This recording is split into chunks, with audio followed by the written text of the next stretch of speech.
بسم الله الرحمن الرحیم. محترم و مسلمانانو کتونکو، په صحابه کرامو کې یو صحابي دی چې د رنګ نه هغه تورمو خو بانتهایی غریبو، په بدن باندې صرف یو لنګ دی. حضرت جلیبیب رضی الله عنه مشهور صحابي دی. پیغمبر علیه السلام ته راغی نو نبی علیه الصلاة والسلام پې پوه شو، یا جلیبیب زما په خیال جوړ ستا واده تړه شوی دی. جلیبیب رضی الله عنه ورته ډېر د درد نه وي، د الله حبیب بالکل او داسې ده. وی پلانکي کور ته ورشه چې امام الانبیا را لېږلم. هغه کور ته ورغې، دروازه وډبوله. صحابي راووتل، دی ورته د نکاح پیغام مخامخ کوي.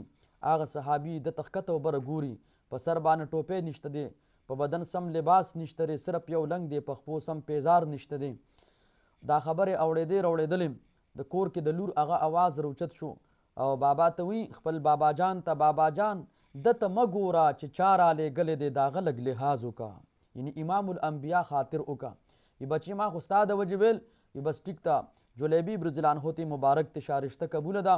نبی علیه صلات والسلام ته جلیبیب رضی الله عنه راغی او ورته وی چې حضرت مبارک شه. وی اوس ځان ته واده وکوي. حضرت واده په څه باندې وکړم، پیسې نشته دی. الله اکبر. بیا ورته نبی علیه السلام عثمان رضی الله عنه ته ورشه، هغه به درته څه دینار درهم درکړي. چې هلته ورغی، هغه ورته 400 یا 4,000 دینار درهم ورکړل او بازار ته لاړو ځان ته د واده سامان علي، ځکه خپله خو د ده سم لباس هم نو. نبی علیه السلام ته چې زه په څه باندې د واده سامان وکړم. بیا چې بازار ته لاړو، دغه دوران کې اعلان وشو امام الانبیا او صحابه کرام د جهاد میدان ته روان دي. جلیبیب وی دا خو بالکل کیدی نشي، د زړه کې 2 مینې نه ځایږي، یا به د امام الانبیا مینې یا به د خپلې بیبي د واده مینې. هغه سامان یې واپس که، توره پې واغستل او ډال او اس د جهاد میدان ته لاړو.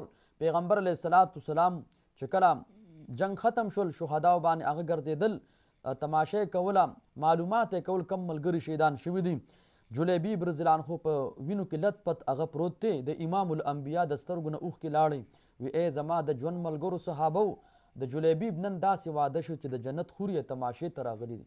دا د صحابه کرامو هغه قربانۍ وي چې د دین د خاطر هغه ورکړي دي. نو زموږ تاسو لپاره هم خدمت کې دا درخواست دی چې موږ تاسو څه ناڅه قرباني د الله تعالی د دین دپاره ضرور ورکړو.